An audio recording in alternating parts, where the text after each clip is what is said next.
Olá, meus amigos, tudo bem com vocês? Aqui é o professor Marcelo do canal Resenha Forense. Estava testando o áudio aqui para ver se estava certo. Chegamos a mais um vídeo aqui do Código Penal comentado, mais precisamente parte geral do Código Penal. Lembrando que eu não faço aqui um curso de direito penal, este nunca foi o meu objetivo. Quero apenas fazer uma leitura didática da lei para vocês. Por favor, seja membro do canal Resenha Forense, o link fica abaixo. Também curta o vídeo, inscreva-se no canal e espalhe para seus amigos. E veja também o pequeno curso de teoria do delito aqui do canal, que é gratuito e aberto para todo mundo. Tá aí a propaganda do curso. Estamos falando de imputabilidade, aquele título terceiro do Código Penal. Já passamos pelos artigos 26, 27, vamos agora ao artigo 28, que traz variados assuntos, né? Primeiro, aqui no inciso primeiro, o código vai falar da emoção e da paixão. Naturalmente, será o primeiro ponto do vídeo de hoje. Depois, o código vai falar da embriaguez, enquanto excludente de culpabilidade, mais precisamente enquanto causa de inimputabilidade em alguns casos, né? Ou até de redução de pena, a gente vai ver isso aqui. Então, primeiro de tudo, emoção e paixão. Artigo 28 do Código Penal não excluem a imputabilidade penal. Inciso 1º, a emoção ou a paixão. Não excluem a imputabilidade penal, a emoção ou a paixão. Então aqui alguns comentários doutrinários para vocês. Emoção. Emoção é a forte e transitória perturbação da afetividade ou a viva excitação do sentimento. Já já eu coloco a fonte. Paixão é forte sentimento de cunho duradouro. Aqui é a posição dos professores André Stefan e Victor Eduardo Rios Gonçalves. Então, a forte e transitória perturbação da afetividade ou uma viva excitação de sentimento, enquanto emoção, não exclui a imputabilidade penal. Do mesmo modo, o forte sentimento de cunho duradouro, configurador da paixão, também não exclui a imputabilidade penal. Tá? Aqui uma nota curiosa, citando Immanuel Kant, Mirabet e Fabrini comparam a emoção intensa, que é, ao rompimento do dique. Este rompimento do dique, configurador da emoção, não serve para afastar a imputabilidade penal. Pode até resvalar na aplicação da pena, mas afastar a imputabilidade penal não dá. Tá? Exemplos de paixões, segundo esses autores, seria o amor, o ódio, a avareza, a ambição, o ciúme, a cupidez, o patriotismo, a piedade, etc. Então, esses exemplos de paixão, amor, ódio, avareza, ambição, ciúme, cupidez, patriotismo, piedade, isso aí não afasta a imputabilidade penal. Não resvala enquanto excludente de culpabilidade. Uma outra frase interessante do Bittencourt.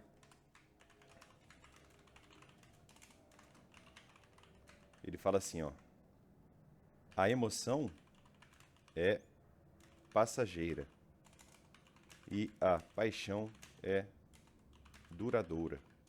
A emoção é passageira, a paixão é duradoura. Bittencourt. Mas convenhamos, né? Tanto faz saber o que que é emoção ou o que que é paixão para essa finalidade aqui, porque ambas descambam numa insignificância do ponto de vista fático, jurídico, penal. Talvez possa abarcar ali alguma situação na aplicação da pena, artigo 59 do Código Penal, talvez, mas não excluem imputabilidade penal, tá? Até por curiosidade, eu peguei aqui, já tenho citado essa obra aqui algumas vezes, né, o Código Penal e sua interpretação, na editora Revista dos Tribunais, com coordenação do Alberto Silva Franco e do Rui Stocco. O Alberto Silva Franco, comentando justamente o artigo 28, nesse tanto aí da emoção da paixão, ele cita o Ferrando Mantovani, seu diritto penale, para dizer o seguinte: emoção é uma intensa perturbação afetiva de breve duração e, em geral, de desencadeamento imprevisto, provocada como reação a determinados acontecimentos e que acaba por predominar sobre outras atividades psíquicas: ira, alegria, medo, espanto, aflição, surpresa, vergonha, prazer erótico, etc. Paixão, por sua vez, é um estado afetivo violento e mais ou menos duradouro, que tende a predominar sobre a atividade psíquica, de forma mais ou menos alastrante ou exclusiva, provocando algumas vezes alterações da conduta, que pode tornar-se de todo irracional por falta de controle, certas formas de amor sexual, de ódio, de ciúme, de cupidez, de entusiasmo, de ideologia política. Nada disso serve para afastar a imputabilidade penal, certo? Aliás, o Alberto Silva Franco, vou colocar aqui na lousa para vocês. Alberto Silva Franco, ele fala o seguinte: olha, já que o legislador colocou isso, né? Então, se emoção e paixão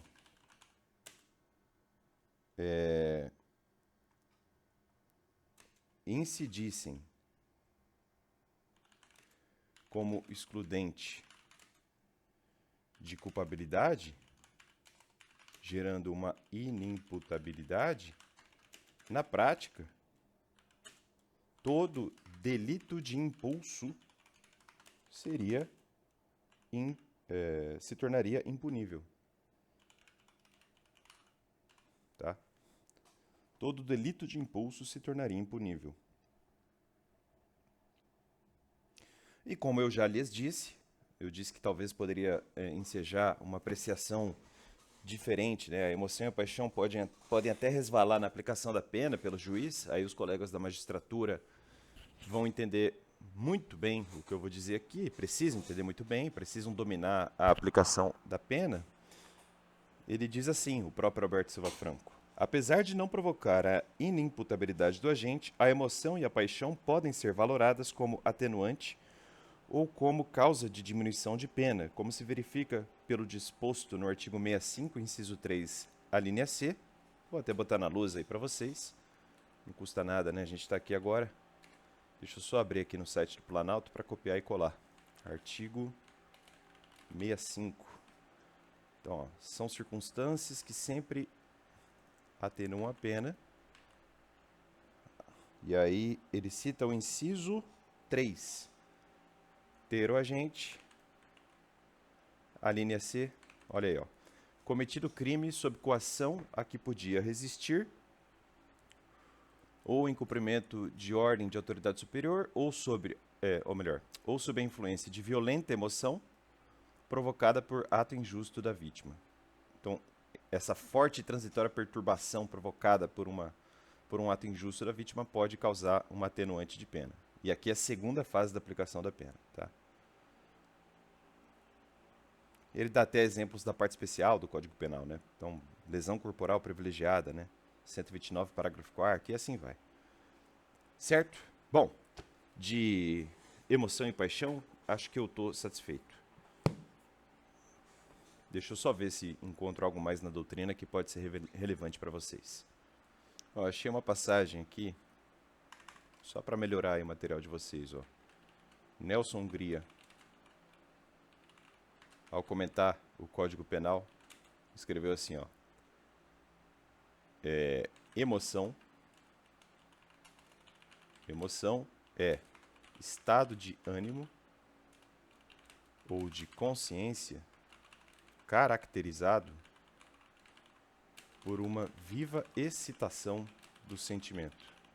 É uma forte e transitória perturbação da afetividade a que estão ligadas certas variações somáticas ou modificações particulares das funções da vida orgânica. Pulsar deixa eu ver se tem uma precípite. Pulsar precípite do coração, alterações térmicas, aumento da irrigação cerebral, a aceleração do ritmo respiratório,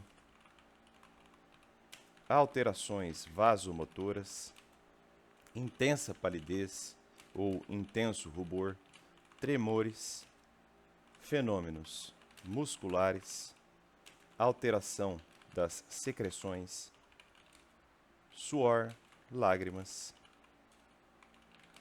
etc. Tá aí uma boa definição de emoção por um grande penalista, que foi o Nelson Hungria, né?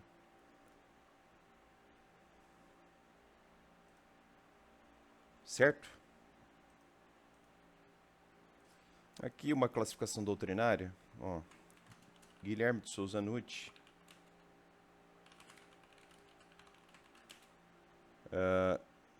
diz haver dois tipos.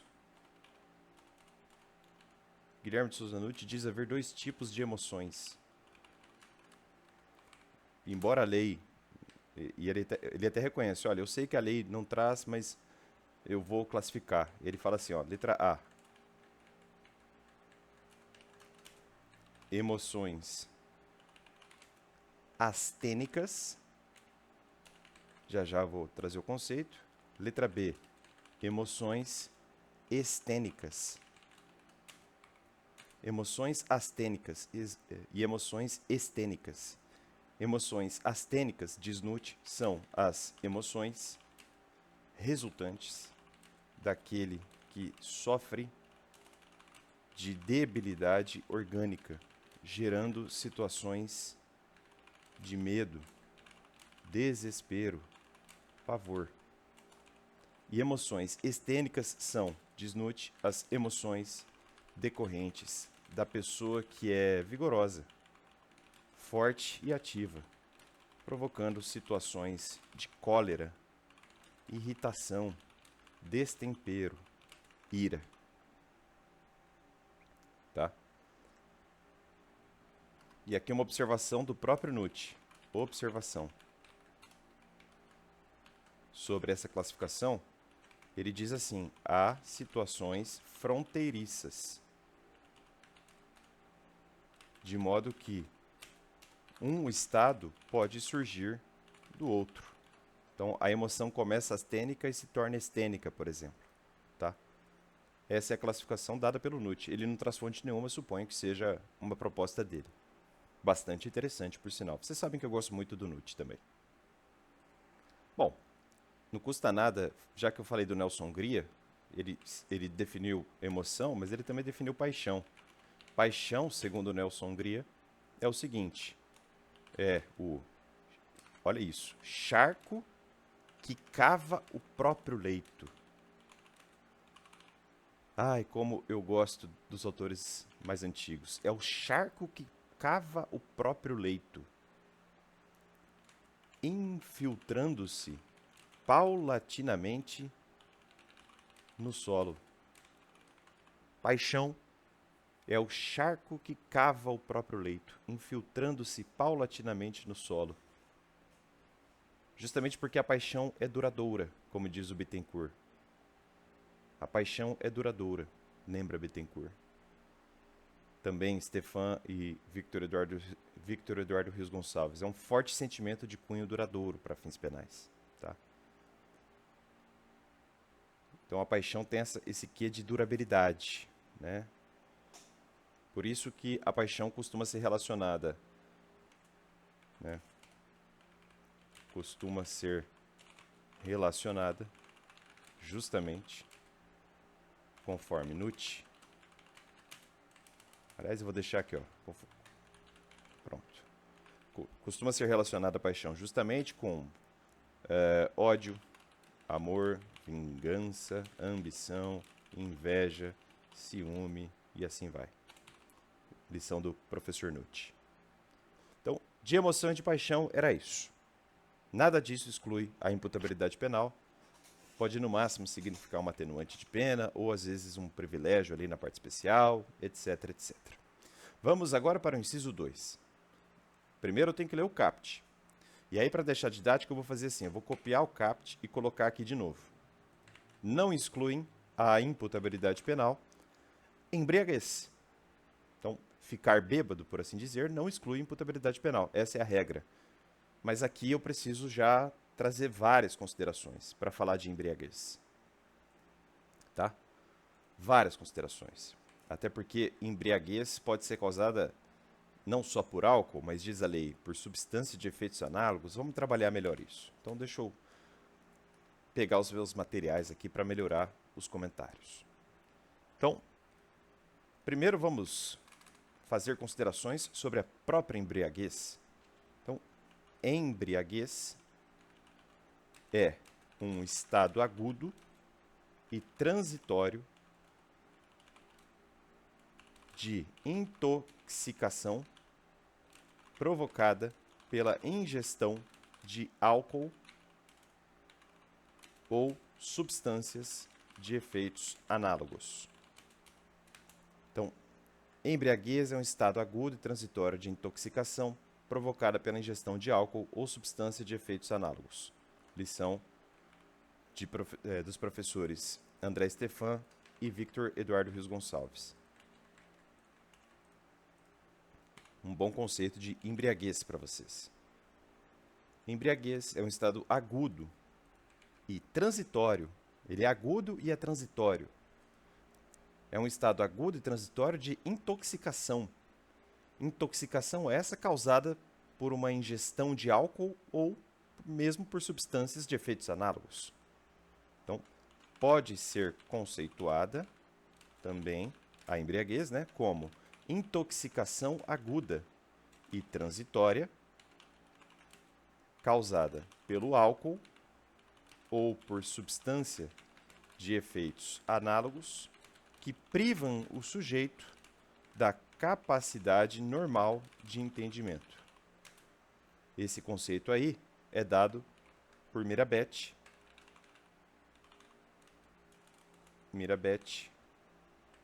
Eu sempre erro aqui, Mirabet e Fabrini. Então, este é um conceito bem clássico de embriaguez. Vocês podem ficar seguros aqui, tá? Então, a princípio, não excluem a imputabilidade penal a embriaguez. Então, esse é um primeiro comentário. E é engraçado, aqui a totalidade do assunto só vai, assim, a compreensão correta do 28, inciso 2, requer uma leitura atenta também dos parágrafos. E é o que a gente vai tentar fazer agora. Então, olha só então o que fala o legislador. Não excluem a imputabilidade penal, então não afasta a culpabilidade, mais precisamente a imputabilidade, a embriaguez voluntária ou culposa, pelo álcool ou substância de efeitos análogos. Então, em linha de princípio, agora numa linguagem bem direta com vocês, é o seguinte: o sujeito que fica bêbado de forma culposa, ou principalmente de forma voluntária, não verá a excludente de imputabilidade. Ah, ele estava numa festa e ingeriu muitas latinhas de cerveja e ficou doidão. Não, tudo bem, isso não afasta a sua imputabilidade penal. O sistema não enxergará aí um fato excludente de imputabilidade penal. por mais que sua vontade possa ser de algum modo corrompida pelo álcool. Sabemos que isso acontece, por exemplo, nos delitos de trânsito. O sujeito bebe, dirige e mata alguém. Tá? Agora, para a gente compreender de fato a embriaguez, a gente tem que ler o parágrafo primeiro. E é o que eu passo a fazer agora. Porque aí, ó, olha só, aqui nós temos uma possibilidade de exclusão da culpabilidade. Temos uma possibilidade de exclusão da imputabilidade, mais precisamente, pela ingestão de álcool ou, pelo fato embriaguez. Mas aí não é qualquer embriaguez. Depende da circunstância. Vamos ler a lei. É isento de pena o agente que, por embriaguez completa, proveniente de caso fortuito ou força maior, era ao tempo da ação ou da omissão, ou seja, ao tempo da conduta, inteiramente incapaz de entender o caráter ilícito do fato ou de determinar-se de acordo com esse entendimento. Aqui é diferente. Aqui o sujeito não se colocou voluntariamente numa situação de perigo, nem de forma culposa e nem mesmo de forma, por assim dizer, dolosa. Ele não agiu com vontade dirigida em nenhum momento para a embriaguez, para entrar neste estado dito agudo e transitório de intoxicação do álcool ou de uma substância análoga. A gente pode pensar num exemplo de alguém que, num trote acadêmico, é forçado a ingerir uma substância sem saber que aquilo poderia causar este estado agudo e transitório de intoxicação, por que não? Tá? O duro é que a lei fala, proveniente de caso fortuito ou força maior, dando a entender que isso só pode ser um fato estrito sensu, né? Não pode derivar de alguém de fora agindo. Tá? Mas vamos lá, vamos comentar a lei e tentar massagear bem isso aqui. Para André Stefan e Victor Eduardo Rios Gonçalves, agiu bem o código, uma vez que, de um lado, a vontade do ébrio jamais será tão severamente comprometida como a decorrente de perturbações psíquicas de caráter patológico. E, além disso, a disciplina legal associada, é óbvio, a uma eficaz fiscalização, por certo, opera como fator de inibição ao consumo irrefreado do álcool e, por conseguinte, dos efeitos malévolos dele decorrentes. Uma lição dos professores aí citados. Vamos melhorar aqui o nosso nível de profundidade e tentar entender melhor como que a doutrina enxerga isso aqui. Então, níveis de embriaguez. Uma linguagem mais criminológica do que dogmática, eu diria assim. Bom, é corrente a afirmação segundo a qual a embriaguez apresenta 3 estágios. Quem ensina isso é, de novo, André Stefan e Victor Eduardo Rios Gonçalves. O pessoal costuma colocar assim, ó, a excitação, depois depressão e depois letargia. É difícil, né, colocar de forma analítica, assim, o ato de beber, se embriagar, né, mas enfim. Então, nas duas últimas fases, aqui, ó, na depressão e na letargia, nós teríamos uma embriaguez dita completa. A embriaguez completa abarca essas duas fases aqui. Bom, lições de cariz mais médico-legal do que dogmático-penal, né? Agora vamos, então, para o grande nó da matéria, que é saber diferenciar isso aqui, ó. Embriaguez voluntária e embriaguez... Espera lá. E embriaguez involuntária. Aqui está a chave para entender-se a questão. É aqui que vocês precisam gastar um tempo estudando, tá? Então, a embriaguez pode ser voluntária ou involuntária, simples assim. O artigo 28, parágrafo 1º do CP, cuida da embriaguez, vou até sublinhar, ele cuida da embriaguez involuntária. Somente. Ele cuida da embriaguez involuntária. Vamos ler de novo. É isento de pena o agente que, por embriaguez completa, proveniente do caso fortuito ou de força maior. Então, aqui, vejam, aqui nós temos a nota de que isso é uma embriaguez involuntária. Corrigir aqui, desculpa, pessoal. Embriaguez involuntária. É só a embriaguez involuntária, está dizendo o código, que gerará uma possível isenção de pena. Tá? Não pode ser aquela embriaguez referida no CAPT, que é a embriaguez voluntária. Na verdade, no CAPT do inciso 2, né? Então, a embriaguez voluntária ou culposa não afasta a imputabilidade. Então, você liga o inciso 2 ao comando do 28 CAPT. E aí o parágrafo 1º diz, olha, tudo bem, a regra é não afastarmos a imputabilidade penal, mas se a embriaguez for involuntária, ou seja, proveniente de um caso fortuito ou da força maior, haverá possibilidade de isentarmos de pena o agente, ou seja, afastarmos a culpabilidade. A rigor é isso. No caso da involuntariedade, ou o agente ingeriu substância cujo efeito inebriante lhe era desconhecido,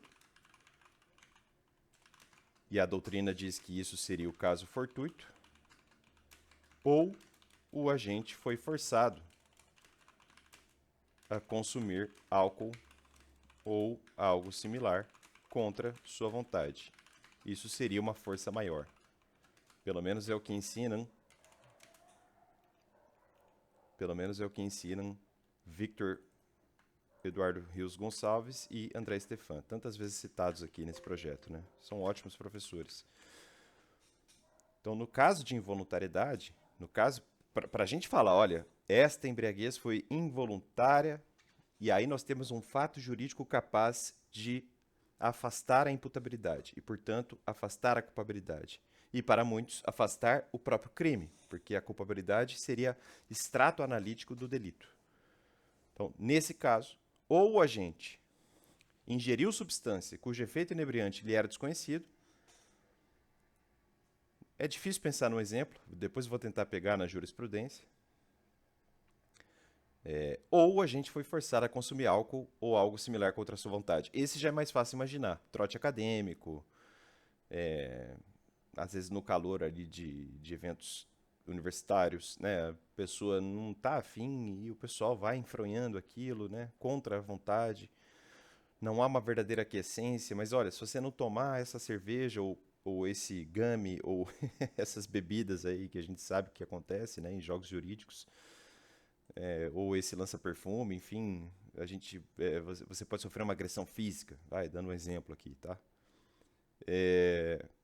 Então a pessoa é forçada a consumir álcool ou algo similar contra a sua vontade. Tem que ser contra a vontade. tá? Ela não quer fazer aquilo. E isso abala, portanto, a sua vontade de dirigir a um fim. A rigor, embora isso seja trabalhado na culpabilidade, eu acho inevitável pensarmos que isso também resvala no dolo, tá? Mas enfim, cenas doutrinárias de um pensamento distante que merece reflexão estancada. Bom, exemplos da literatura doutrinária são risíveis e nem vou botar na lousa, tá? Eu peguei aqui um do Mirabetti, um do Fabrini, com todo respeito, né, a esses autores, mas assim, cair em um tonel de aguardente seria uma ilustração do caso fortuito. Porra, eu fico imaginando o que é um tonel de aguardente, né? E por que isso imediatamente deixaria o sujeito embriagado? Bom, eu não sei nem o que é essa substância direito, mas complicado, né? Talvez assim, o sujeito entra numa fábrica de produtos químicos e entra numa sala sem saber que ali poderia exalar uma substância ou poderia cheirar, né, uma substância de efeito inebriante imediato. Aí sim, né, um caso fortuito. Tá? Eu vi um muito bom esses dias. Nossa, esse exemplo foi muito bom. Eu vi o professor Rogério Sanches Cunha mostrando esse exemplo. Era um, é um exemplo engraçado, mas interessante. Esse é um exemplo de verdade. Era um pão cuja fermentação acabava tendo álcool. E a pessoa comia aquele pão e ficava embriagada e ia dirigir, sem saber que tinha tomado essa substância. Aqui entra no caso fortuito, quer ver, ó? Rogério Sanches Cunha, pão, embriaguez. Embriaguez, vamos ver se eu encontro. Eu vou colocar o vídeo dele aqui. Pô, não me dá strike não, Sanches. Gosto muito de você, sou seu aluno aí nas carreiras de MP de São Paulo. Quem sabe você é o seu aluno de prova oral, então dá uma trégua aí, tá? É porque você é muito didático. Esse é um bom exemplo, pessoal. Aqui é um exemplo de verdade, da vida real, né? Do jeito que o direito tem que ser. Escutem. Ó, vou dar o play. Esse exemplo é muito legal. Olha aí. Atenção motoristas, de acordo com esta reportagem, foi feita uma fiscalização em fabricantes de pães de forma. E apurou-se que determinados fabricantes utilizam um produto anti-mofo com alta concentração de álcool. A concentração de álcool é tão grande que transforma o pão de forma numa substância alcoólica. Ah, meu Deus, cara, isso é muito engraçado. Ai, ai. Imaginem o consumidor e ingere o pão de forma. Sai dirigindo seu veículo, é parado numa blitz. Na blitz, faz o teste de bafômetro. E nesse teste, apura-se que ele tem no seu organismo concentração anormal de álcool. E agora? Qual vai ser a tese alegada para que não se caracterize o crime do artigo 306 do Código de Trânsito Brasileiro? Eu vou além. Como é que esse motorista vai demonstrar que aquela concentração anormal de álcool é fruto da ingestão não de bebida alcoólica, mas de pão de forma? Quero ler sua opinião. Bom, peraí, pessoal. Eu acho inevitável pensarmos aqui que esse instituto seria aplicável, né? Seria um caso fortuito aqui, tá? Claro, não estou cravando nada, mas eu acho que seria um fortuito. Aliás, o vídeo do Sanches coloca uns efeitos de som ali que fica estranho, né? O meu áudio tá saindo? Tá saindo, então tá bom. Ó, um exemplo mais rico, né? Muito interessante. Eu achei bem engraçado. Vamos lá. Bom, fala-se de embriaguez voluntária quando o agente ingere a substância com algum grau de intenção e ou culposamente. Então, ele sabia exatamente o que tomava, só foi juninho, né? Foi inocente na dosagem. Foi calouro, foi juvenil, tá? Nesses casos, não se pode falar de isenção de pena fundamentada no parágrafo 1º do artigo 28 do Código Penal. Não serve, tá? Explica César Roberto Bittencourt aqui o seguinte. A explicação dele é muito boa aqui, ó. Ele fala assim: o fato de o agente ter querido embriagar-se,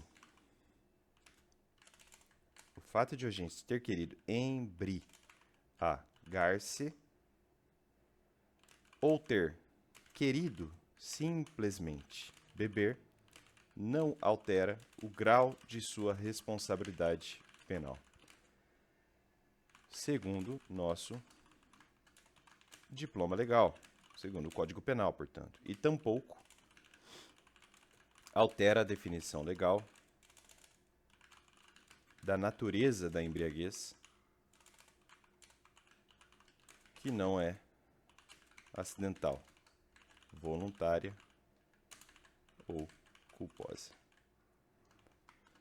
Certo, gente? Por outro lado, pode ocorrer imposição de circunstância agravante, qual seja a do artigo 61, inciso 2, a linha L do Código Penal. Deixa eu pegar aqui no site do Planalto. É esse dispositivo aqui. Aliás, eu vou dar uma história que eu vi num júri disso aqui, tá? Um debate até acalorado no júri. Já eu conto qual foi a história. Então, circunstâncias agravantes são circunstâncias que sempre agravam a pena quando não constituem e qualificam um crime. Inciso 2, ter o agente cometido o crime, a linha L, em estado de embriaguez pré-ordenada. Eu disse que daria um exemplo, eu vi esse exemplo no júri que foi, eu diria assim, o júri da minha vida. Quando eu falo júri da minha vida é o seguinte, teve um caso aqui em Maringá muito afamado. Eu não vou dar o nome das pessoas, eu acho que já passou muito tempo para ficar fazendo isso, tá? Mas é um caso muito famoso de uma moça que foi violentada, estuprada e assassinada em 2007, se não me engano. Época que eu estava no ensino médio, e ali eu decidi que faria direito. Então eu estava estudando para o vestibular e surgiu esse caso. Então, e esse caso eu acompanhei na mídia e na fase, digamos, midiática da coisa. Aí eu passei no vestibular e já consegui um estágio, primeiro num cartório de uma vara de execução penal. E lá fiquei por alguns meses. E eu sabia que aquele homem já era reincidente. E aí eu estava aprendendo e pensei, bom, se isso aqui é uma vara de execução penal e se isso aqui é para cumprir pena, eu estava no primeiro ano de direito, tá? Eu falei, deixa eu consultar aqui no cadastro, né, se a execução dele está aqui. E estava. E aí eu peguei os autos e vi o outro caso de estupro dele. Então, por que eu falo que é o júri da minha vida? Porque eu fiquei sabendo do fato nos jornais, no momento que eu decidi fazer direito, que eu estava interessado. E vocês sabem, eu gostei muito de cursar direito e realmente para mim foi uma escolha bem sucedida. Eu sou apaixonado por isso aqui. E aí, no meu primeiro estágio, eu já peguei os autos na mão, que eram autos de papel. Aqui no Paraná, na execução penal, era uma pastinha meio rosa. Isso num trabalho voluntário, tá? Aí um promotor de justiça me chamou e era justamente o promotor de justiça que faria, então, a denúncia contra aquele sujeito que estuprou e assassinou a moça. E aí eu acompanhei de perto a escrita da minuta da denúncia, já enquanto estagiário, vi a denúncia sendo proposta, enquanto estagiário daquele promotor de justiça, e vi no júri, foi o primeiro júri que eu assisti na minha vida, e vi no júri um debate disso aqui, de uma agravante pela embriaguez pré-ordenada. Porque naquele caso, o agente ingeriu cerveja para se encorajar. Eu não sei se foi cerveja ou enfim, mas ele bebeu para ter coragem. Aquele catalisador, encorajador do álcool, né, que você fica mais solto, digamos assim. Enfim, isso foi um pedacinho do debate ali do júri. E, enfim, é engraçado que eu vi isso enquanto um vestibulando, vi isso enquanto estagiário, e muito mais tarde, numa situação já formada, eu tive que ler esse caso por alguma razão, já dessa execução penal, enfim, e você vê a vida como ela é, né? E eu nunca mais esqueci disso, tá aí, um agravante que eu nunca mais esqueci, assim, eu tava no primeiro ano de direito, sempre que eu passo aqui no código e leio isso, eu lembro dessa história. É engraçado, há casos que marcam, né? Maravilha, voltando a comentar aqui o curso. Então, vejam só, lembrando que se é uma agravante, é a segunda fase da aplicação da pena, tá? E aqui o agente bebe para ter mais coragem no momento do crime. É exatamente isso.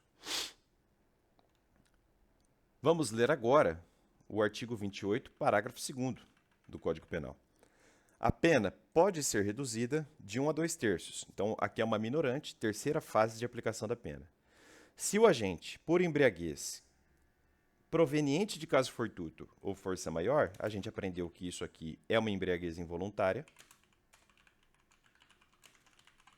Nesse caso de embriaguez involuntária, pode haver só uma redução de involuntária, pode haver só uma redução de pena, se o agente não possui ao tempo da ação ou da omissão, ou seja, ao tempo da conduta, plena capacidade de entender o caráter ilícito do fato ou de determinar-se de acordo com esse entendimento. Aqui,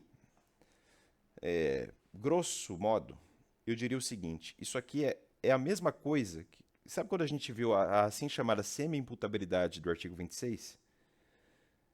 É aquilo na embriaguez, aqui. É a semi-imputabilidade gerada pela embriaguez involuntária. Esse parágrafo 2º seria isso. Lembrando que a nomenclatura semi-imputabilidade é muito criticada na doutrina, eu já ensinei isso aqui para vocês, mas é só para ser didático. É assim, olha, é uma causa de redução da pena. Não vamos afastar a, a, a pena, mas vamos reduzir. Não vamos afastar a culpabilidade, mas a pena será reduzida na terceira fase da aplicação da pena. É equivalente ao semi-imputável do artigo 26. Só que aqui, situado, uma situação específica para embriaguez acidental, que acarreta uma mera diminuição de capacidade psíquica, não subtrai totalmente a capacidade psíquica do agente. Tá? Tanto que aqui, ó, não possui ao tempo da conduta plena capacidade de entender o caráter ilícito e de determinar-se de acordo com esse entendimento. Tá? Bom, quanto ao 28 em si, é isso. Mas eu tenho que fazer um adendo aqui, ó. Um adendo importante, que nada tem a ver com o parágrafo 2º agora. Então, um adendo importante. Eu preciso falar com vocês da embriaguez patológica. Então, identificar a embriaguez patológica supõe o entrelaçamento de duas ciências, né? O direito e a medicina. De direito eu entendo muito, agora de medicina eu entendo pouco. Então, eu vou ser bem comedido aqui. Se há patologia, há doença mental, de modo que o substrato legal da matéria acaba sendo o artigo 26 do CP, já visto anteriormente. Então, embriaguez patológica é a embriaguez que gera uma doença mental. Se gerar uma doença mental e configurar a situação do artigo 26 do CP, aí eu remeto tudo que dito no artigo 26 do CP para a embriaguez patológica, só para patológica. Tá?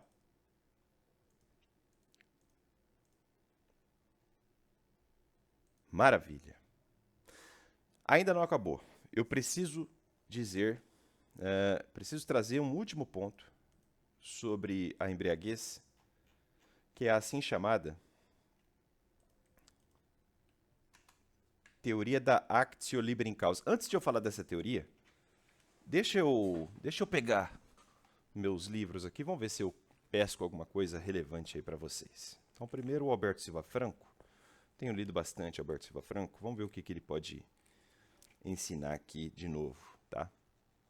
Ó, o Alberto Silva Franco, nessa classificação aqui, ó, dos níveis de embriaguez, excitação, depressão e letargia, ele fala, na verdade, que ele dá os seguintes nomes. A embriaguez apresenta 3 fases: a excitação,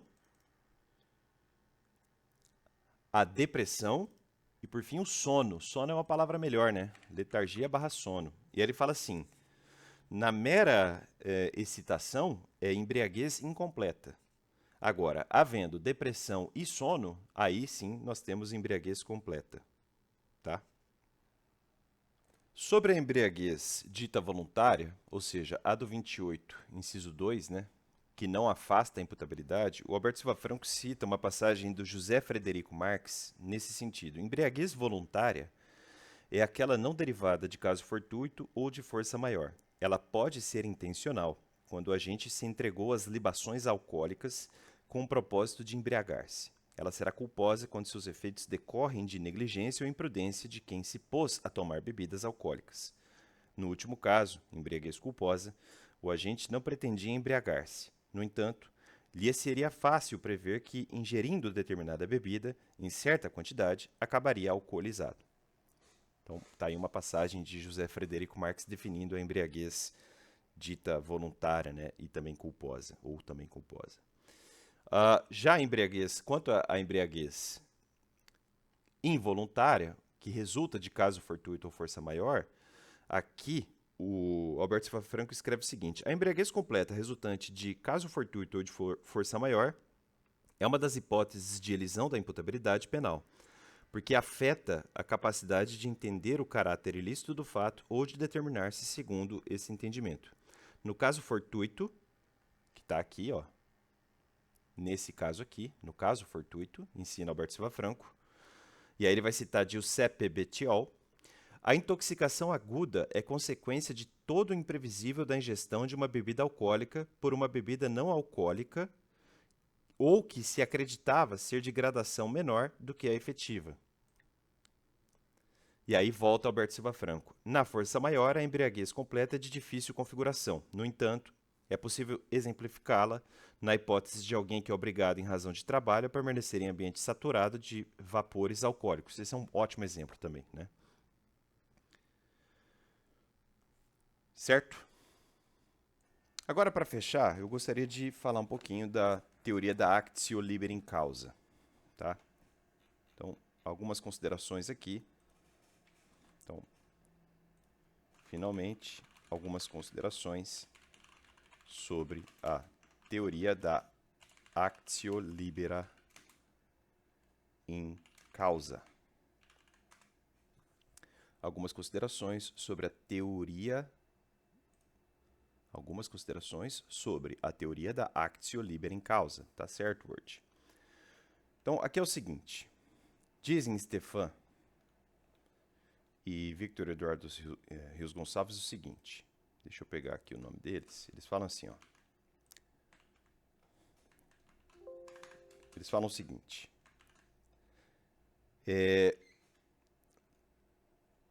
por actio libera in causa, entende-se a situação em que o sujeito se autocoloca voluntariamente em situação de inimputabilidade ou incapacidade de agir, de tal modo que, posteriormente, ao cometer um comportamento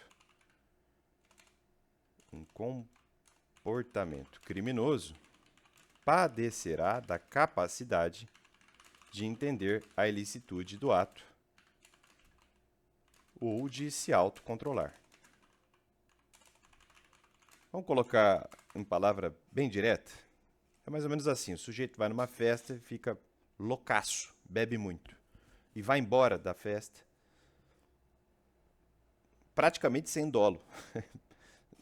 De um ponto de vista ontológico, né? Ele perde a capacidade de entender o que está acontecendo. Né? É aquele sujeito que, assim, se tiver um sofá para fazer xixi, ele vai fazer e não vai perceber. Loucaço, tá? Então, esta teoria resolve aquela situação na qual o agente se coloca propositadamente em situação de inimputabilidade para cometer o crime, realizando-o num momento posterior sob inconsciência. conforme Mirabete e Fabrini.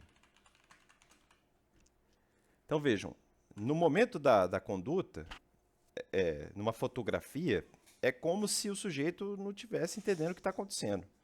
Só que a lei manda fazer o seguinte. Então, há dois momentos. Vamos pensar assim, ó. Momento 1, momento 2. Momento 1, o agente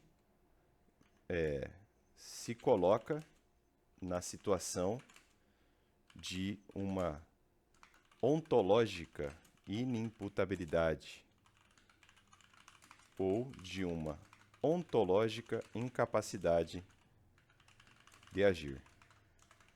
Em suma, aqui ele vai beber. No momento 2 acontece o crime.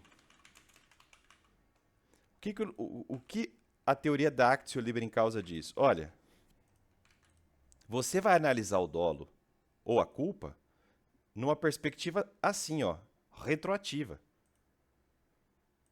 Você vai analisar o dolo ou a culpa nessa perspectiva retroativa. Então, você puxa o dolo e a culpa para o momento em que o agente se colocou nessa situação. Então, isso afastaria a pecha de uma suposta responsabilidade penal objetiva. Você pune a título de dolo e culpa, mas a fotografia do dolo e da culpa se dá nesse momento 1. Tá? Embora, no momento do próprio crime, o agente não tenha consciência efetiva do que está fazendo. Aí, assim, com todo respeito a certos penalistas, por exemplo, o professor Juarez Cirino dos Santos, um grande penalista, realmente, assim, no ponto de vista dogmático, ele é muito bom. Mas aqui ele fala, isso aqui é o fruto do... Como é que é? Eu não, ipsis literis eu não sei exatamente o que ele falou, mas é mais ou menos assim, é do imaginário punitivista do legislador brasileiro. Meu, quer dizer, o sujeito vai numa balada, o playboy lá bebe todas, depois sai com sua BMW, atropela alguém, mata alguém, acaba com a família, com a estrutura de uma família, e vem alegar que isso é um suposto punitivismo. Ah, pelo amor de Deus, né? Assim, tem coisas que eu não caio, não. Essa é uma delas, tá? Vocês me conhecem bem aqui no canal, né? Aqui o professor Nucci escreve o seguinte, né? E claro que isso aqui é um problema que está situado, vocês podem anotar isso lá no artigo 28, aqui ó, no inciso 2, tá? Ou seja, que a embriaguez voluntária não afastará a imputabilidade, tá? O Nucci, nesse tanto, escreve o seguinte: voluntária é a embriaguez desejada, aqui ó, essa aqui, tá? Voluntária é a embriaguez desejada livremente pelo agente e culposa aquela que ocorre por conta da imprudência do bebedor. Preceitua o Código Penal que, nesses casos, não se pode excluir a imputabilidade do agente, vale dizer, não se pode afastar a sua culpabilidade. É preciso destacar que o sujeito embriagado completamente, no exato momento da ação ou da omissão, está com a sua consciência fortemente obnubilada, retirando-lhe a possibilidade de ter agido com dolo ou culpa. Portanto, ainda que se diga o contrário, buscando sustentar teorias opostas à realidade, trata-se de uma nítida presunção de dolo e culpa estabelecida pelo legislador, isto é, a adoção de uma responsabilidade penal objetiva, já que não havia outra forma de contornar o problema. Aqui o Nucci está sendo muito honesto. Ele fala assim, olha, tá bom, você pode dizer que é uma responsabilidade penal objetiva, mas não vamos fingir que isso aqui não é um problema. Não vamos fingir que a gente não pode deixar isso à mercê de um cipoal de teorias sobre dolo, culpa, culpabilidade, etc. Não vamos fingir que a pessoa que fica bêbada e dirige no trânsito e mata alguém não mereça a reprimenda penal, a título de dolo ou de culpa. Ah, é uma presunção, mas sim. Mas as pessoas têm que ter a responsabilidade do que fazem. Né? Falta um pouquinho de ética nicômaco para essas pessoas. Né? Falta um pouquinho de um quê aristotélico. Eu preciso me segurar para não me exaltar. Tá?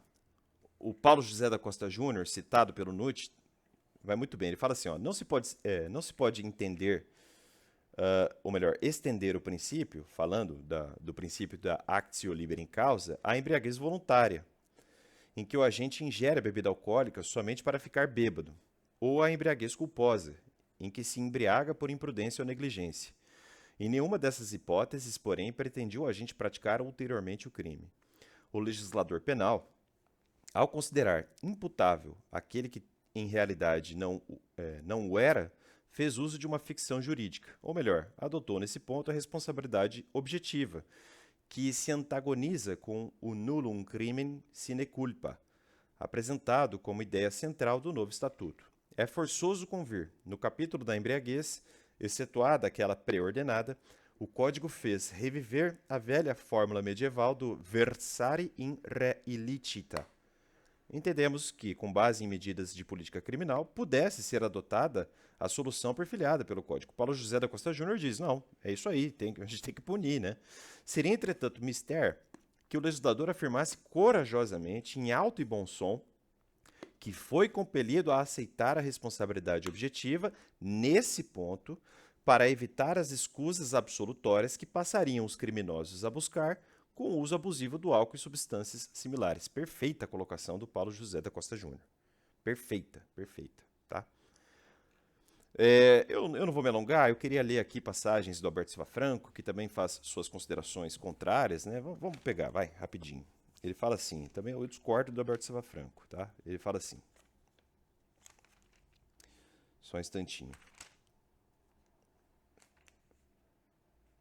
Ele fala assim. A imputabilidade, regra geral, deve ser objeto de exame ao tempo da ação ou da omissão. Mas, em se tratando de embriaguez, adotou-se a teoria da actio libera causa. Tá aí para vocês, né? Você desloca a análise do dolo e da culpa para esse momento primeiro, por assim dizer, tá? Essa teoria, né, a teoria da actio libera causa, e aí ele cita o Heleno Cláudio Fragoso, para essa teoria, não deixa de ser imputável quem se pôs em situação de inconsciência ou de incapacidade de autocontrole, dolosa ou culposamente, em relação ao fato que constitui delito, e nessa situação comete o crime. A posição acolhida pelo Código Penal não merece reparos em relação à embriaguez pré-ordenada, ou seja, na hipótese em que o agente ingere propositadamente bebida alcoólica com a finalidade de praticar um delito. Isso aí ninguém discute, tá? Nesse caso, o agente predispõe a si próprio como instrumento do seu projeto criminoso, conforme Ferrando Mantovani. Sensato, portanto, que se leve em conta, para efeitos de imputabilidade, a postura do agente no momento em que se pôs em estado de inconsciência ou de incapacidade de autogoverno. Situação inteiramente diversa, contudo, sucede com a aplicação da teoria da actio libera causa, em relação à embriaguez voluntária e à embriaguez culposa. Naquela, o agente ingeriu bebida alcoólica para ficar bêbado, ou, pelo menos, ao ingeri-la, assumiu o risco de atingir a embriaguez. Nesta, o agente não pretendia embriagar-se, mas por imprudência ou negligência, chega àquele estado que lhe era previsível e deste modo evitável. Numa e noutra situação, diz Alberto Silva Franco, o agente não tinha em mente, ao tomar a bebida alcoólica, a prática de fato criminoso, o qual vem, contudo, a cometer no período em que estava submetido à intoxicação alcoólica. Então vejam o que acontece aqui nessa faixa, né? Nesse momento 2. O delito está aqui, né? No momento em que a rigor não há dolo, culpabilidade, etc. O legislador, fazendo uso de uma verdadeira ficção jurídica, deu por imputável quem na realidade não o era, considerou-o, nas duas hipóteses, como portador tanto de capacidade de entender o caráter ilícito do fato, como de capacidade de determinar-se conforme esse entendimento. Transferiu, por isso, o juízo da imputabilidade ao tempo da ação ou da omissão. Está aqui, ó, nesse momento primeiro. Nesse momento primeiro, tá? Ao tempo da ação ou da omissão para um momento precedente, ou seja, para o da ingestão da bebida alcoólica ou da substância equivalente. É evidente que a deslocação no tempo desse juízo não bastou para camuflar a consagração legislativa de uma hipótese de imposição de pena por pura responsabilidade objetiva, o que colide francamente com o princípio nullum crimen sine culpa, apresentado como ideia força de toda a reformulação da parte geral do Código Penal. Permanece, e aí ele cita Walter Marcílio Gil Coelho, permanece, pois, em matéria de embriaguez, aquela eiva, aquele resquício de culpabilidade objetiva do Código Penal de 1940, num código que pretende ser moderno, expungindo todos os vestígios da responsabilidade sem culpa. Eu fico imaginando que modernidade é essa que não consegue prever ou se sensibilizar com esse grave problema que a gente vê cotidianamente no Brasil, né? E até em outros países, por que não? Tá? Enfim, então eu não concordo com essas críticas desse setor da doutrina. Tá? Acho tanto temerário a gente permitir que alguém embriagado de forma voluntária ou culposa, ao cometer um delito, principalmente o de homicídio no trânsito, que alguém venha a dizer que isso seria um nada penal porque a rigor não há imputabilidade. Quer dizer, o sujeito mata uma pessoa dirigindo e nada vai acontecer. Eu tenho um certo limite para isso aqui. De todo modo, lá no pequeno curso de teoria do delito, eu mostro uma posição de que esse raciocínio já fora exposto na Grécia Antiga. Eu vou pegar um print, tá? Então, Aristóteles já havia falado disso na Ética Nicômaco e Santo Tomás de Aquino, na Suma Teológica, resolveu ou enfrentou o problema da poluição noturna no âmbito pecaminoso, principalmente para padres, né? E aí a ideia é a seguinte, é mais ou menos isso. A poluição noturna seria o momento 2 do pecado, por assim dizer. E o dolo e a culpa seria analisado no momento primeiro. Então, o que Santo Tomás de Aquino diz? Se o agente, nessa teoria do pecado, tá, estimulou o cérebro ou sua cognição com fotos de, por exemplo, pornografia, embora não tenha feito uma efetiva masturbação, a poluição noturna no momento posterior, embora despregada da voluntariedade do agente, porque é uma poluição noturna, ela seria imputável por essa análise antecedente de culpa ou de dolo nesse momento primeiro. Tá? Tá aqui uma passagem da Suma Teológica, infelizmente eu não sei o trecho dela, né? Mas, enfim, eu não vou ficar lendo a parte em latim aqui, eu deveria até achar a tradução. Tá? Afirma-se ainda que esse mecanismo teórico da teoria da actio libera in causa foi estendido às situações criadas culposamente pelo agente, como em alguns exemplos aqui que eu colhi do Mirabete e do Fabrini. Então, o guarda-chaves que se embriaga culposamente e deixa de baixar a cancela causando acidente.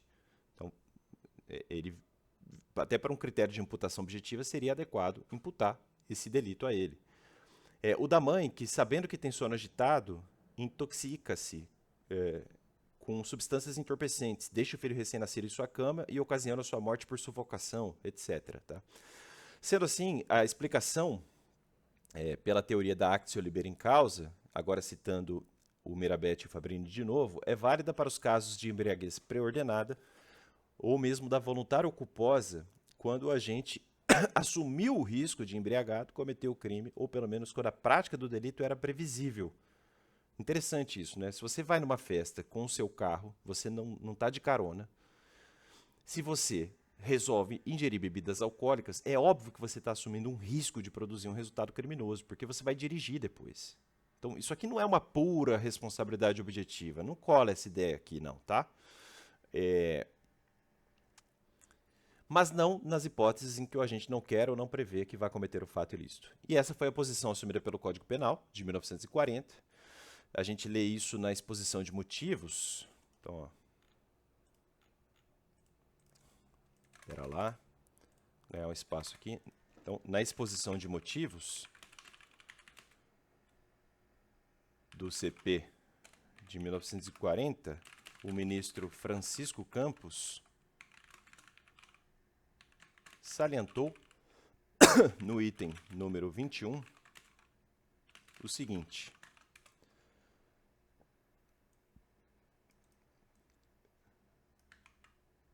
ele colocou assim, ó. Ao resolver o problema da embriaguez, espera lá. Ao resolver o problema da embriaguez pelo álcool ou substância de efeitos análogos do ponto de vista da responsabilidade penal, o projeto aceitou em toda a sua plenitude a teoria da actio libera in causa ad libertatem relata, que modernamente não se limita ao estado de inconsciência preordenado, mas a todos os casos em que o agente se deixou arrastar ao estado de inconsciência. Tá? Segundo Francisco de Assis Toledo, para terminar, pessoal, embora o agente não esteja no pleno gozo de suas faculdades de compreensão e de autodeterminação no momento do fato, essa situação transitória de inimputabilidade seria resultante de um anterior ato livre de vontade. Então, aqui está o ato livre de vontade, como diz Francisco de Assis Toledo. Por isso que a gente analisa o dolo e a culpa nesse momento primeiro. O ato livre de vontade está aqui. Tá? Daí, esta outra expressão segue Assis Toledo, latina, que resume o princípio que informa a teoria em exame. Causa, isso é interessante, ó. Ele usa a expressão seguinte, ó. Causa, causasse est, causa, causati. Então, a causa da causa é também causa do que foi causado. Causa causasse est causa causati. A causa da causa é também causa do que foi causado. Aqui numa relação de causalidade. Tá? E aqui um trecho do pequeno curso de teoria do delito. Né? Contingent autem magis pollutio nocturna ex cogitatione carnalium vitiorum quae fuit cum concupiscentia talium delectationum quia ex hoc remanet quodam vestigium et inclinatio inanima, e assim vai. Certo, pessoal? Espero que vocês tenham gostado. Bons estudos e até mais. Tchau, tchau.